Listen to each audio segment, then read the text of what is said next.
গভীর রাতে একজন পানের দোকানদারি করে, তার অদৃশ্য গল্প শুনলে আপনারা অবাক হয়ে যাবেন। আমার দাদা গল্পটা নিয়ে আসবে একটু পরে। এই যে তার নাকি যৌবনের দোষ। আমার দোষ না, আমার যৌবনের দোষ। আচ্ছা, আমার দাদার যৌবনের দোষ। দাদা, হ্যাঁ? তুমি ইয়াং বয়সে কিরকম ছিলে?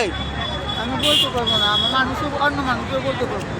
বর্তমান তো তোমার এই বয়সটাতে অনেক সৌন্দর্য আল্লাহ পাক রব্বুল আলামিন নবী সুন্নতের জন্য দিয়ে দিচ্ছে, তাই না? আমাদের সময় কি এরকম সুন্দর ছিলে? আমি নিজে বলতে পারবো না ভাইয়া। নিজে বলতে পারবে না। আচ্ছা, তুমি তো মুক্তিযুদ্ধ করে দেখেছো নাকি? হ্যাঁ, দেখেছো? কত সালে হয়েছিল? 71-এ ওই সময় কি মনে ছিল? সব কিছু বলতে পারি।